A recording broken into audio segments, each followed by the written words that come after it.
Saudara Komisi Pemberantasan Korupsi memastikan sudah menjadwalkan klarifikasi terhadap putra bungsu Presiden Jokowi Kaisang Pangarep terkait penggunaan jet pribadi yang digunakannya saat bepergian ke Amerika Serikat. Ketua KPK Nawawi Pomolango bilang Kaisang tidak bisa dipandang sebagai individu biasa karena publik sudah memahami peran dan posisinya. Nawawi menyebut Direktorat Gratifikasi dan Direktorat Pengaduan Laporan Masyarakat telah diperintahkan untuk melakukan verifikasi kasus ini. Ia juga menyatakan telah meminta jawaban dari Direktorat LHKPN terkait pihak-pihak yang akan dipanggil untuk klarifikasi.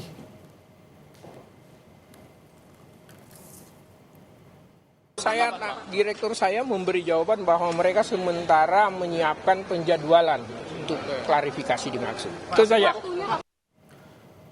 Mantan Menko Polhukam Mahfud MD angkat bicara perihal polemik penggunaan jet pribadi putra bungsu Presiden Jokowi Kaisang Pangarep bersama sang istri Erina Gudono ke Amerika Serikat. Mahfud menyebut penggunaan jet pribadi Kaisang ke Amerika Serikat seharusnya bisa segera dilakukan penyelidikan karena meski Kaisang bukan pejabat negara, namun ia merupakan anak dari Presiden Republik Indonesia.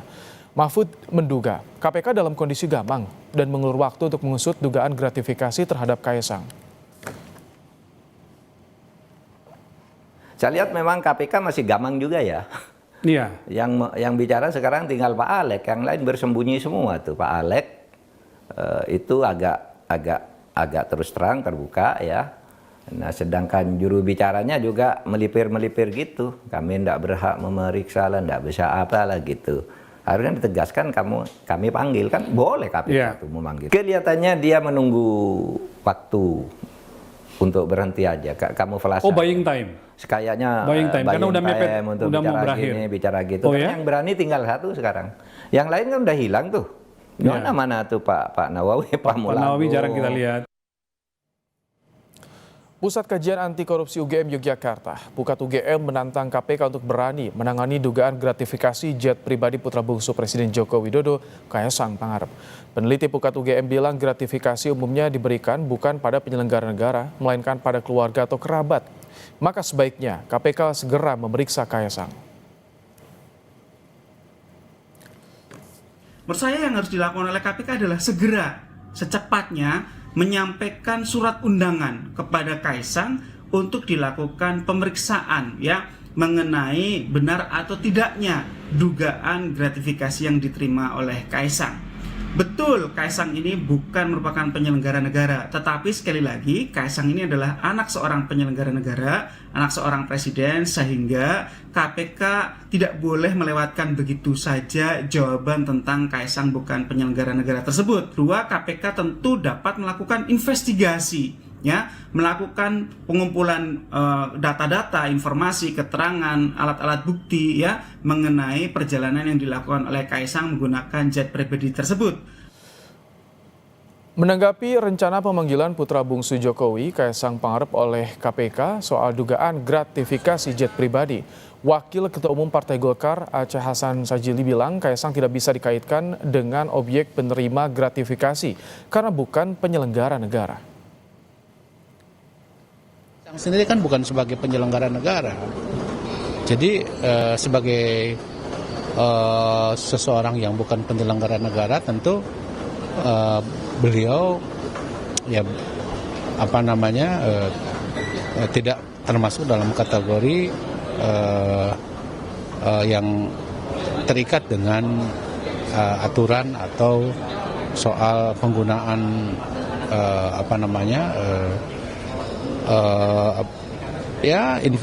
sesuatu yang sifatnya misalnya bisa mengikat kepada para penyelenggara negara itu. Gitu. Pemanggilannya sekiranya akan dipanggil KPK menjadi tindakan yang aneh atau seperti apa? Iya, kita kembalikanlah kepada aturan yang berlaku. Ya. Sejak viral konten pelesiran ke luar negeri menggunakan jet pribadi, Kaisang Pangarep dan sang istri Erina Gudono seolah menghilang dari media sosial. Keduanya belum mengunggah konten lagi sejak unggahan terakhir di Instagram pada 17 Agustus lalu. Unggahan naik jet pribadi dan sejumlah unggahan lain yang selama ini jadi sorotan juga sudah tidak tampak di IG story Erina. Nama Kaisang kembali disorot setelah KPK berencana mengundangnya untuk dimintai klarifikasi soal jet pribadi. Komisi Pemberantasan Korupsi tak kunjung meminta klarifikasi putra Presiden Jokowi Kaisang Pangarep terkait asal-usul pesawat jet pribadi yang digunakannya pelesiran ke luar negeri bersama sang istri Erina Gudono. Sementara makin menguat desakan agar KPK mengusut dugaan gratifikasi bahkan dugaan korupsi di balik jet pribadi Kaisang Pangarep. Benarkah KPK gamang dan apa yang harus dilakukan oleh KPK agar publik tidak menangkap keraguan dalam menindaklanjuti kasus jet Kaisang ini? Sudah ada, saudara, bersama kami Ketua Umum Lingkar Nusantara Hendar Samarantoko dan pengajar hukum di Sekolah Tinggi Hukum Indonesia Jentera Bivitri Susanti. Selamat petang, Bang Hendar Sam, Mbak Bivit. Petang. Selamat petang. Baik, selamat petang. Baik.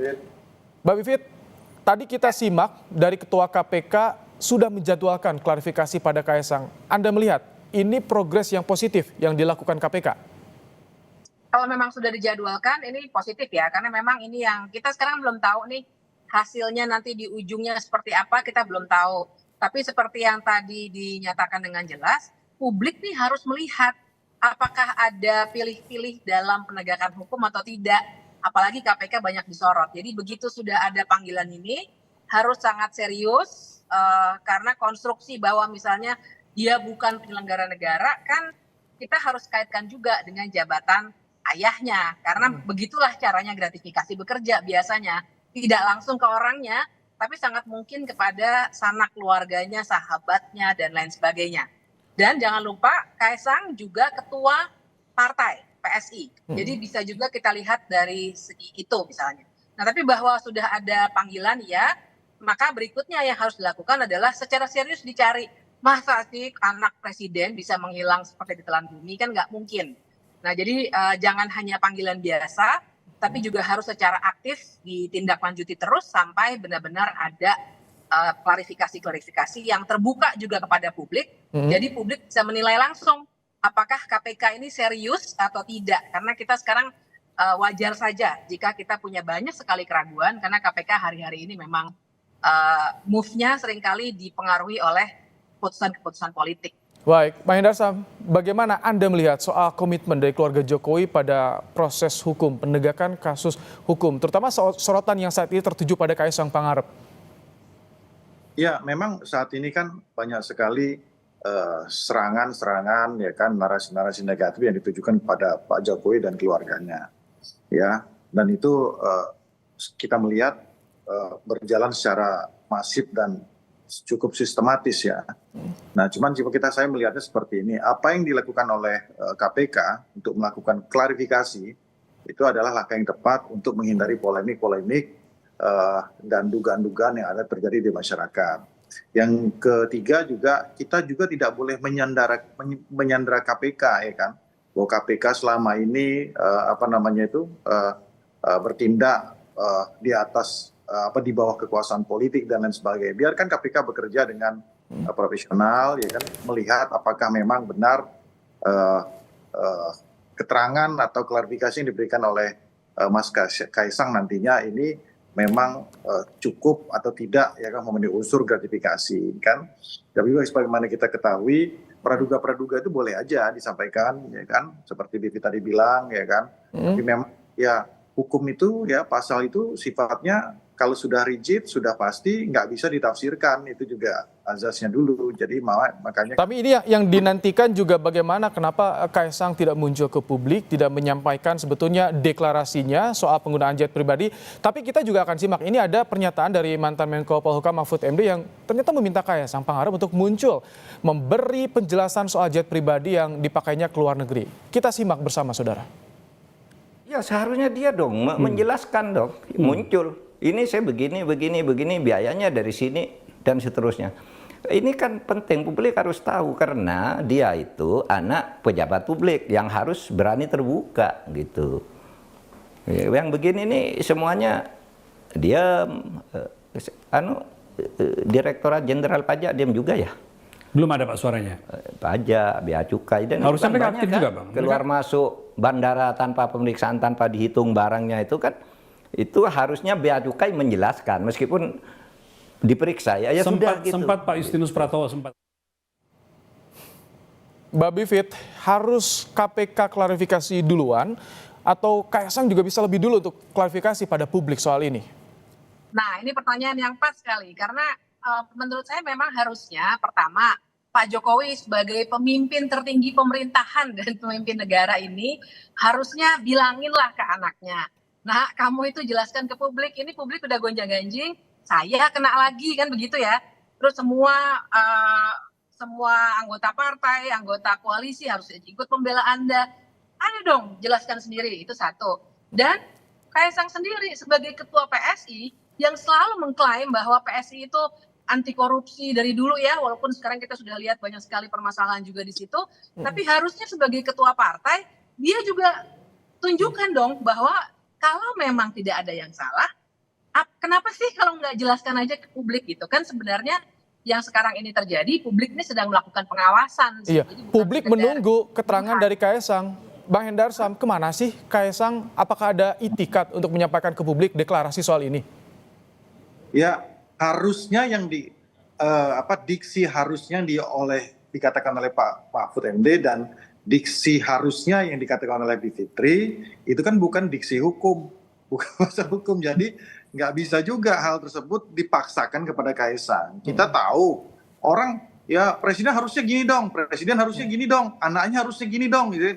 Aturannya mana ada untuk ke arah situ. Nanti tapi bagaimana dengan tanggung jawab moral? Nanti dulu, Pit, saya dulu ya. Yang kedua, nanti kalau umpama nggak diperiksa nih, ya kan, tidak ada pemeriksaan segala macam, ternyata beliau menyampaikan yang sebaliknya, ya kan, menyampaikan ke publik. Harusnya jangan ke publik dong, harusnya ke KPK dong. Beda lagi ceritanya seperti itu. Selalu saja ada celah untuk melakukan tersebut. Langkah yang paling tepat itu ketika KPK melakukan panggilan untuk klarifikasi, beliau sampaikan dulu di situ. Ya kan gitu kan. Itu kan harusnya seperti itu. Bukan harusnya secara hukum, bukan harusnya seperti dikatakan oleh Bibit, bukan harusnya seperti dikatakan oleh Prof Mahfud, seperti itu. Nah, kita harus lihat juga, ya kan, biar jernih gitu loh masalahnya. Kan gratifikasi itu apa sih kalau ada yang mau didirikan? Tapi ya, belum ada respon kepada KPK untuk menyanggupi datang klarifikasi informasinya, Bang Hendarsam. Seharusnya ya sebagai seorang warga negara yang baik, apalagi anak presiden, Mas Kaisang, insya Allah hadir lah. Saya rasa harus hadir, harusnya hadir. Nah itu baru harusnya hadir, bukan harusnya nyampaikan ke publik, kan gitu masalahnya. Nah sekarang yang kita harus lihat juga, kita harus lihat jernih perkara ini, jangan dibuat kabur gitu loh, ya kan? Status Kaisang itu ya, tadi kan agar tidak kabur, jadi terutama Kaisang juga harus menjelaskan juga pada publik, karena publik bertanya juga, belum ada jawaban juga pada KPK, ini yang ditunggu publik. Gini, saya jelaskan, tadi kan Bivit mengatakan bahwa beliau adalah anak presiden, ya kan? Kaitkan dengan masalah gratifikasi. Nah, yang jadi pertanyaan itu pasal 12B ayat 1 Undang-Undang Pemberantasan Tindak Pidana Korupsi itu dikepada penyelenggara negara, kepada pegawai negeri. Itu ya kan? Jadi ya sebagai anak presiden, status dia sebagai anak presiden dan sebagai ketua umum parpol itu nggak masuk unsurnya ke situ, gitu loh, ya kan? Tidak masuk unsur, jadi jangan dikaburkan gitu loh. Oke, di pasalnya seperti itu. Jelas itu jangan dikaburkan. Nah, itu yang donat nanti saya jelaskan lagi. Tapi Bang Hendarsam, kalau bukan anak presiden mungkin tidak dapat fasilitas seperti itu. Nah, ini yang perlu dijelaskan dalam klarifikasinya Mas Kaisang kepada KPK. Baik. Bukan diatur, harus kepada publik dong. Kita kan nggak tahu juga motifnya Prof. Saya ingin ke Mbak Bivit soal tinjauan hukumnya ini, bagaimana ketika ada keluarga. Karena ini bisa jadi pintu masuk juga untuk bisa mengungkap dugaan gratifikasi yang ada, Mbak Bivit. Persis. Jadi memang di sini kita belum berbicara apakah pasti bersalah ataukah belum, tidak bersalah. Makanya harus diinvestigasi dulu. Makanya harus dijelaskan dulu. Nah, tapi secara kebiasaan yang sudah berlaku, dan kebiasaan ini juga bukan sekedar cerita-cerita ya, tapi ini konstruksi dalam berbagai macam penelitian dan prinsip-prinsip dari UNCAC. Gratifikasi itu biasanya diberikannya juga kepada kerabat dan anak. Nah itu satu. Tapi yang perlu saya klarifikasi juga, kita ini kan dalam penyelenggaraan negara tidak hanya dituntun oleh aturan main dalam bentuk hukum, tapi juga yang namanya etik. Jadi kalau ketika saya atau siapapun, Pak Mahfud atau siapapun bilang, harusnya Kaisang menjelaskan atau bapaknya ngasih tahu Kaisang. Itu kan etik aja. Sama aja kayak kalau anak kita misalnya mencuri, kita kita akan bilang, nah kamu lapor deh ke polisi. serahkan Tanggung diri jawab kamu." moral Kalau kita sebagai anak dari bermoral, pejabat negara. Ya kan kalau Bagaimana? Tanggung boleh jawab saya moral tanggapi sebagai nggak? anak dari seorang presiden, Mbak Vivit. Iya, apalagi anak seorang presiden. Karena pertanyaan Mas tadi betul banget. Seandainya dia bukan anak presiden, apakah dia akan mendapatkan fasilitas semewah itu?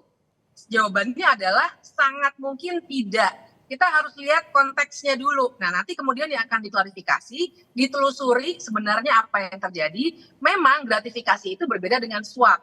Kalau suap, alat tukarnya itu sudah kelihatan. Tapi baik gratifikasi maupun suap, dua-duanya sama-sama melanggar hukum. Kalau Anda Itulah lihat kewajiban dari KPK proses untuk saat ini KPK gampang tidak, Mbak Vivit? Mau kirim undangan aja, maju mundur. Perbedaan jubir dengan pimpinan KPK ada juga. Alex Marwata dengan Tessa berbeda soal ini. Ya, saya kira kelihatan gampang ya, karena selain maju mundur juga sudah termakan narasi-narasi dia bukan penyelenggara negara dan lain sebagainya. Kalau menurut saya sih kita boleh berdebat. Saya dan Mas Hendar ini biasa berdebat gitu ya. Tapi KPK itu penegak hukum. Dia jalan aja terus. Toh yang dia lakukan bukan berdebat. Yang dia lakukan adalah dia investigasi. Dan itu yang harus segera dia lakukan. Jadi buat saya di sini kelihatan betul KPK-nya sendiri gamar. Entah apa yang mereka khawatirkan gitu, entah apa yang mereka bicarakan secara internal, tapi kelihatan sekali kegaman mereka untuk menindaklanjuti kasus ini. Baik, Bang Hendarsam, tadi soal keluarga, karena ada etik juga di situ yang disinggung oleh Mbak Vivit. Tampaknya sambungan audiovisual kami dengan Bang Hendarsam terganggu, tadi sempat keluar sambungan virtualnya. Bang Hendarsam. Ya gimana? Tadi disinggung soal ini ada etik, tanggung jawab moral juga sebagai anak presiden, Bang Hendarsam. Jadi perlu juga menyampaikan. Ya memang betul. Jadi saya sepakat juga bahwa apa gaya hidup, ya glamor dan sebagainya itu kan memang harus ditunjukkan bukan hanya kepada para pejabat negara, keluarganya, bahkan kepada public figure.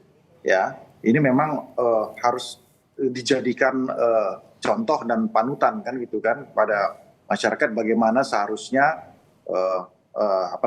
para orang-orang public figure ini bertindak kan seperti itu. Jadi kan kita juga harus melihat KPK dalam rangka memanggil itu untuk klarifikasi dan tujuannya kan adalah untuk sebenarnya kalau saya melihat intinya adalah untuk pencegahan atau tindakan preventif ke depannya. Di mana bahwa harus dilihat juga ada pasal 12C Undang-Undang tindak pidana pemberantasan korupsi itu menyatakan kalau 30 hari sejak gratifikasi itu dilaporkan itu akan dianggap sah dan tidak dapat dipidana, ya kan? Jadi kalau sebenarnya kan tindakan preventifnya, contoh ya kan, Mas Kaisang dalam menggunakan private jet itu sebelumnya sudah melaporkan dulu, ya, melaporkan dulu itu ke KPK. Harusnya seperti itu. Ya harus seperti itu. Nah ini hal-hal gini yang sebenarnya kan masyarakat juga harus tahu dan public figure pun harus tahu gitu loh ya kan. Dan termasuk soal ini juga Bang Hendarsam yang disorot juga soal barang-barang mewah yang diduga tanpa melewati bea cukai dan Ditjen Pajak. Itu juga yang disorot oleh publik. Ya, kalau itu kan kita belum tahu persis ya. Saya kan kalau masalah yang perintilan seperti kita kurang tahu persis. Cuman kalau private jet contohnya seperti itu kan ya. Dan juga harus dilihat kan Mas Kaisang bisa menyampaikan dari mana sumber pendapatannya selama ini ya kan. Beliau juga sebagai seorang bisnismen juga ya kan, sebagai seorang pengusaha. Ya, tinggal sampaikan saja. Tapi disorot juga kalau soal bisnis, banyak juga bisnis Kaisang yang ternyata tutup, gulung tikar, dan itu dipertanyakan kalau bicara soal itu dari bisnis katanya, Bang Hendarsam. Ya nggak apa-apa, masyarakat itu kan boleh aja kalau udah nggak suka, kalau dicari selalu aja salah. Itu yang jadi masalah gitu. Nah sekarang masalahnya media mana yang paling tepat atau sarana mana yang paling tepat untuk menyampaikan klarifikasinya. Ya kalau kita udah ada panggil KPK ya ke KPK udah. Nanti KPK menyampaikan gitu loh. Terbukti atau tidak, ada dugaan atau tidak, kan seperti itu. Kalau udah nggak suka aja, udah semua salah. Itu dia. Tapi yang ditunggu bagaimana itikat kapan akan ke KPK menjawab rencana pemanggilan yang dilakukan oleh KPK, klarifikasi pada KPK. Mbak Vivit, melihat dari proses ini, apa yang Anda soroti? Ya, sebenarnya kan kita rame-rame media mengangkat, saya juga berkomentar, sebenarnya bukan soal like and dislike ya. Saya kenal juga enggak sama Mas Kaisang. Tapi kita semua sedang menyoroti bagaimana penyelenggara negara ini harus dituntun secara berintegritas, termasuk di dalamnya tidak melakukan gratifikasi. Jadi kalau memang tidak ada gratifikasi, ya jelaskan saja. Sebenarnya sesederhana itu. Nah, jadi dengan melihat situasi yang sekarang, kelihatannya memang justru ada upaya memang untuk bersembunyi sementara dari publik paling tidak, karena barangkali ada hal-hal yang sedang disiapkan untuk jawaban. Tapi kita harus tunggu itu, dan menurut saya memang kita harus kuatkan terus narasinya supaya ini tidak terjadi terus-menerus. Ini kalau KPK menyebutnya dalam ranah pencegahan, tapi peristiwanya sudah terjadi, bagaimana?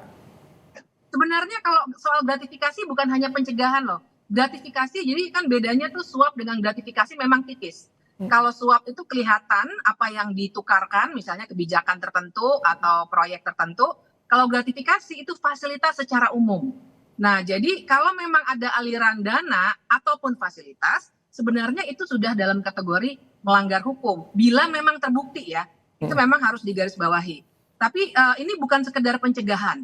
Ini memang penindakan juga yang akan juga punya dampak ke depannya supaya jangan lagi ada yang hal serupa. Tapi terhadap yang sudah berlaku bisa ada penindakan. Oke, selain di KPK, kalau misalkan Kaisang kepada publik menyampaikan declare soal ini, itu untungnya buat Kaisang apa? Apakah bisa langsung clear masalah ini, tak menjadi bias lagi atau bagaimana? Ya tergantung apa yang bisa dijelaskan, karena gratifikasi itu memang ada rinciannya. Misalnya kalau misalnya waktunya kurang dari 30 hari misalnya dikembalikan seperti apa, atau misalnya apakah bisa dibuktikan keterkaitannya langsung dengan fasilitas yang ia dapatkan dan seterusnya. Jadi memang banyak teknis hukum di sini, tapi sesungguhnya kalau balik ke pertanyaan Mas tadi, Kaisang tuh sebenarnya akan dapat keuntungan kalau dia mampu menjelaskan dengan baik, dan mungkin ini yang sekarang sedang dilakukan makanya belum kelihatan begitu ya. Karena tuduhan memang sangat banyak, dan jangan lupa Kaisang di sini tidak hanya mempertaruhkan nama diri dan keluarganya, tapi Pak Presiden Jokowi dan partainya. Dia ketua partai loh. Baik. Itu yang kita harus tekankan. Bang Hendarsam, ada informasi nggak sih Kaisang di mana sih saat ini? Apakah ada rencana menjawab undangan klarifikasi dari KPK kapan? Ya masalahnya saya sama Mas Kaisang juga nggak kenal-kenal lama gitu loh, jadi saya juga nggak tahu beliau berada di mana ya kan. Cuma saya pengen supaya masalah ini jernih ya, masalah ini jernih, masyarakat tuh harus tahu ya kan, undang-undang tindak pidana korupsi itu terkait dengan masalah gratifikasi itu seperti apa, ya praktek-prakteknya juga seperti apa, yang bisa dikenakan kepada mereka-mereka itu subjek hukumnya siapa-siapa saja, apakah anak presiden, apakah ketua umum parpol itu merupakan subjek hukum daripada undang-undang pasal 12B ayat 1 undang-undang pemberantasan tindak pidana korupsi tentang gratifikasi ini atau bukan kan bukan. Nah ini ya pencerahan-pencerahan gini loh yang harus tugas saya ya sebagai salah satu praktisi hukum untuk menjelaskan dan mengklirkan masalah ini supaya tidak kabur masalahnya. Sudah diberikan ruang untuk klarifikasi di KPK, sudah dijadwalkan juga kata Pak Nawawi. Kita akan tunggu bagaimana iktikat baik dari Kaisang untuk klarifikasi soal ini. Terima kasih Bang Hendarsam, Ketua Umum Lisan. Terima kasih. Ya, dan juga Mbak Bivit. Terima kasih telah bergabung di Kompas Petang sore hari ini.